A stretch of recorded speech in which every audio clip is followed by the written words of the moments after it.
মোৰ যিটো ধাৰণা যি ধৰণে বিচাৰপতিগৰাকীয়ে শুনা আৰম্ভ কৰিছে হয়তো জুবিনৰ জাজমেন্ট ন্যায় আহিবৰ কাৰণে আমাক 100 দিন নালাগিল এতিয়া যদি আপোনালোকে যায় আজিও হিয়াৰিং চলি আছে day to day this matter may come to N and হয়তো এমাহৰ ভিতৰতে সকলো শেষ হৈ যাব যিটো ধৰণে হিয়াৰিং যোৱা কালিৰ পৰা আৰম্ভ হৈছে আপোনালোকে কোৰ্টত বহিলে গম পাব তেওঁলোকেতো 3 মাহ কৈ আছে মইতো ভাবো যি ধৰণে জুডিচিয়াৰীয়ে মোচন লৈছে 3 মাহো নালাগে 3 মাহটো বহুত দিন যিটো আপোনালোকক সেইকাৰণে ৰিকুৱেষ্ট কৰিছো মই কলে বিশ্বাস নকৰিব আপোনালোক কোৰ্টত গৈ বহক কালি জাৰ্নেলিষ্টসকল আছিল কালি দেখিছে ডেইলি শুনি আছে তেওঁলোকেতো 3 মাহ কৈ আছে মইতো ভাবো যি ধৰণে জুডিচিয়াৰীয়ে মোচন লৈছে 3 মাহো নালাগে 3 মাহটো বহুত দিন যিটো আপোনালোকক সেইকাৰণে ৰিকুৱেষ্ট কৰিছো মই কলে বিশ্বাস নকৰিব আপোনালোক কোৰ্টত গৈ বহক কালি জাৰ্নেলিষ্টসকল আছিল কালি দেখিছে ডেইলি শুনি আছে কংগ্ৰেছে মেনিফেষ্টত জুবিন গাৰ্গৰ প্ৰসংগ টানি আনি পাপ কাম কৰিছে জুবিন গাৰ্গ আমাৰ হিয়াৰ আমঠু ভোটৰ কাৰণে জুবিন গাৰ্গক ব্যৱহাৰ কৰাতকৈ দুখজনক কথা একো থাকিব নোৱাৰে বিষয় ন্যায়ালয়ত আছে যোৱাকালি কংগ্ৰেছে টুইট কৰিছে ফাষ্ট ট্ৰেক কোৰ্ট কিয় হোৱা নাই কিন্তু তেওঁলোকে এইটোও নাজানে যে ইতিমধ্যে ফাষ্ট ট্ৰেক কোৰ্টে কাম আৰম্ভ কৰিছে প্ৰতিদিনে শুনানি হৈছে মইতো বিচাৰো 3 মাহ নালাগে এই মাহতে এটা ভাল খবৰ আহিব মোৰ যিটো ধাৰণা যোৱাকালি মই যিটো প্ৰচিডিং শুনিছো কোৰ্টত মোৰ যিটো ধাৰণা যি ধৰণে বিচাৰপতিগৰাকীয়ে শুনা আৰম্ভ কৰিছে হয়তো জুবিনৰ জাজমেন্ট ন্যায় আহিবৰ কাৰণে আমাক 100 দিন নালাগিল এতিয়া যদি আপোনালোকে যায় আজিও হিয়াৰিং চলি আছে day to day this matter may come to N and হয়তো এমাহৰ ভিতৰতে সকলো শেষ হৈ যাব যিটো ধৰণে হিয়াৰিং যোৱা কালিৰ পৰা আৰম্ভ হৈছে আপোনালোকে কোৰ্টত বহিলে গম পাব কিন্তু কোৰ্টত কেতিয়া জাজমেন্ট কেনেকে হ'ব চৰকাৰে কেনেকে কব মোক আপোনালোকে কব চৰকাৰে কি কৰিব পাৰে ফাষ্ট ট্ৰেক কোৰ্ট কৰিব পাৰে চৰকাৰে উকিল দিব পাৰে চৰকাৰেতো জাজমেন্ট লিখিব নোৱাৰে গতিকে কংগ্ৰেছে যিটো কাম কৰিব নোৱাৰে অকল মাত্ৰ অসমীয়া মানুহৰ আবেগক চুই যাবলৈ জুবিন গাৰ্গৰ প্ৰসংগ ইলেকশ্যন মেনিফেষ্টত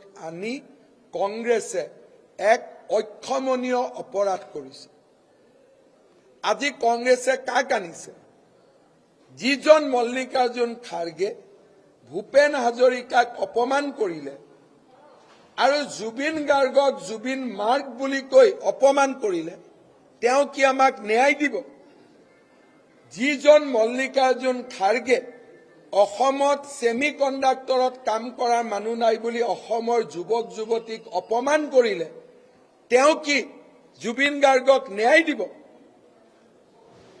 আজি মই কংগ্ৰেছৰ নেতাসকলক প্ৰশ্ন কৰো যে আপোনালোকে বিমানেৰে আহে জুবিন গাৰ্গৰ সমাধিলৈ যায় কাৰণ তাত আপোনালোকে ৰাজনীতি আছে আনে ভূপেন হাজৰিকাৰ সমাধিৰ সন্মুখেদি আহে তাতে কিয় নুসুমায় শহীদ বাকৰিৰ সন্মুখেদি পাৰ হৈ যায় তাতে কিয় নুসুমায় তাৰ মানে জুবিনক লৈ জঘন্যতম ৰাজনীতি যি কংগ্ৰেছে আৰম্ভ কৰিছে তাক অসমৰ মানুহে কংগ্ৰেছক ইয়াৰ বাবে কঠোৰ শাস্তি দিব যদি সঁচাই অসমীয়াক ভাল পালেহেঁতেন তেতিয়াহ'লে তেওঁলোকে সকলো জায়গাতে গৈ অসমীয়াক নমস্কাৰ কৰিলেহেঁতেন তেওঁলোকে ভাবে জুবিনৰ সমাধিত গৈ ৰৈ বিনালীৰ জেগাত ৰৈ কেতেকী কম আৰু ভোট লম এনেকুৱা জঘন্য ৰাজনীতি কোনেও কৰা নাই কেইদিনমান আগতে আমি এটা ভিডিঅ' আপোনালোকক দিছিলো আপোনালোকে চাব ছ'চিয়েল মিডিয়াত আছে ইনক্লুচিভ মাইণ্ডে তেওঁলোকে ষ্টাৰবাকত বহি এখন মিটিং কৰিছিল মিটিঙৰ ভিডিঅ' অডিঅ'টো ইমান ক্লিন নহয় কিন্তু সিস্টেমৰ জৰিয়তে শুনিব পাৰে ইনক্লুচিভ মাইণ্ডে কৈছিলে যে আমি জুবিনৰ ইস্যুটো বেছিৰ পৰা বেছিকৈ আনিব লাগিব, তাৰ বাদে আৰু সিট পোৱাৰ কোনো ৰাস্তা নাই। আমাৰ লগত ভিডিঅ' আছে,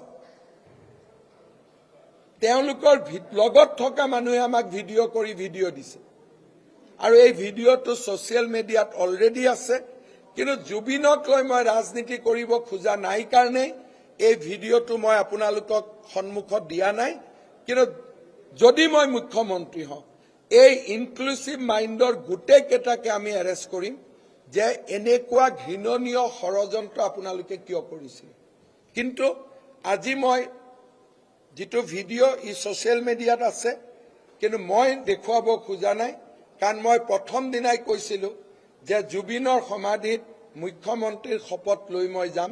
তাৰ আগলৈকে মই নাযাওঁ, বহুতবাৰ গৈছোঁ, আগলৈকে মই নাযাওঁ, কাৰণ মই জুবিনক লৈ ৰাজনীতি কৰিব নিবিচাৰোঁ। জুবিনক শান্তিত থাকিব দিয়ক, জুবিনক নীৰৱে থাকিব দিয়ক। জুবিনে নিজেই কৰিছিল পলিটিক্স নকৰিবা বন্ধু। এতিয়াতো কংগ্ৰেছে পলিটিক্সেই কৰি আছে জুবিনক লৈ। পলিটিক্স নকৰিবা বন্ধু বুলি কোনে কৈছিলে? জুবিন গাৰ্গে কৈছিলে। সেইকাৰণে মই গৌৰৱ গগৈ আৰু ৰকিবুল হুছেইনক কওঁ, পলিটিক্স নকৰিবা বন্ধু জুবিনক। মোৰ যিটো ধাৰণা, যি ধৰণে বিচাৰপতিগৰাকীয়ে শুনা আৰম্ভ কৰিছে, হয়তো জুবিনৰ জাজমেণ্ট ন্যায় আহিবৰ কাৰণে আমাক 100 দিন নালাগিল। এতিয়া যদি আপোনালোকে যায়, আজিও হিয়াৰিং চলি আছে day to day. This matter may come to N and. হয়তো এমাহৰ ভিতৰতে সকলো শেষ হৈ যাব। যিটো ধৰণে হিয়াৰিং যোৱাকালিৰ পৰা আৰম্ভ হৈছে, আপোনালোকে কোৰ্টত বহিলে গম পাব। তেওঁলোকেতো 3 মাহ কৈ আছে। মইতো ভাবো যি ধৰণে জুডিচিয়াৰীয়ে মোচন লৈছে 3 মাহো নালাগে। 3 মাহটো বহুত দিন। যিটো আপোনালোকক সেইকাৰণে ৰিকুৱেষ্ট কৰিছোঁ, মই ক'লে বিশ্বাস নকৰিব, আপোনালোক কোৰ্টত গৈ বহক। কালি জাৰ্নেলিষ্টসকল আছিল, কালি দেখিছে ডেইলি শুনি আছে। চাৰবাকৰ যিটো ভিডিঅ' সেইটো যদি ফৰেনচিক লেবত আমি দি দিওঁ, লগে লগে নইজটো মাইনাছ কৰি কথাখিনি আহি যায়। আজিকালি টেকনলজি ইজ দেয়াৰ। গতিকে সুনীল কানগুলে বহুত দিন অসমৰ জেলত থাকিব লাগিব। ये सुनील कानगुले असम का जेल में बहुत दिन रुकना पड़ेगा। जुबिन का नाम में राजनीति करने वाला किसी को मैं नहीं सरूंगा। आपको अगर जुबिन के लिए इतना प्यार है, कोर्ट में अच्छा वकील लगाइए ना। 2 बच्चा आएगा, एक बच्चा कैमरा पकड़ के रहेगा, एक बच्चा बोलेगा जस्टिस फॉर जुबिन। मतलब क्या है? मतलब रील बनाना है और लाइक लेना है। मैं तो जिमानक देखिलो, कांग्रेसे मानुबुर एरि दिए, एटाई मोबाइल धरि थाके, एटाई कई थाके। तार माने भिडिओ आहिब लागे, रील बनाब लागे, लाइक पाब लागे। एबिलाक करिब नापाय নহয়। मानुहजनक नीरवे থাকিব দিয়ক, শান্তিত থাকিব দিয়ক। আর যদি আপোনালোকে জুবিনৰ সমাধি যায়, কেমেৰা লৈ কিয় যায়? জুবিনক যদি সঁচাকৈ ভাল পায়, প্ৰেছক কিয় খবৰ দিয়ে যে আমি জুবিনৰ সমাধিত গৈ আছো বুলি? প্ৰেছত কিয় খবৰ দিয়ে? মইতো যাওঁতে আহোঁতে মই কেইবাবাৰো গৈছো, মইতো কেতিয়াও প্ৰেছক খবৰ দিয়া নাই। মই PWক ইনষ্ট্ৰাকশ্যন দিছো যে এনেকে কৰিবি, তেনেকে কৰিবি, ৱাল বনা, অমুক বনা। কিন্তু মইতো টিভিক লৈ নাযাওঁ। শপত লৈ মই টিভিক লৈ যাম। কাৰণ ৰাজনীতিৰ পৰা জুবিনক দূৰত ৰাখিব লাগে। আৰু সেইকাৰণে মই কোনো মিটিং টিটিঙত উল্লেখ কৰা নাই। আপোনালোকে আজি মোক প্ৰশ্ন কৰিলে কাৰণে মই 2টা কথা ক'লো। এনেইতো মই নোকোৱা প্ৰিফাৰ কৰোঁ। আৰু কংগ্ৰেছক মই ক'ব খোজো, ফাষ্ট ট্ৰেক কোৰ্টত ডেইলি হিয়াৰিং হৈ আছে। ভাল উকিল এজন আনক, অভিষেক মনু সিংভিক আনক, আৰু জুবিনৰ হৈ আৰ্গুমেণ্ট কৰিবৰ কাৰণে দিয়ক। মই কংগ্ৰেছক ৰিকুৱেষ্ট কৰিম যে জুবিনৰ কেছটো ভাল কৰি চলাবৰ কাৰণে ফ্ৰী অফ কষ্ট অভিষেক মনু সিংভিক আমাক দি দিয়ক। যদি সঁচাকৈয়ে জুবিনক ভাল পায়, মোক অভিষেক মনু সিংভিক দিয়ক এজ এ এডভোকেট। সকলোৱে হাতজোৰ কৰি অনুৰোধ কৰি আছে যে ৰাজনীতি নকৰিব, সব সন্তুষ্ট। Fast track court, chief justice Guwahati high court ইমান কোঅপাৰেট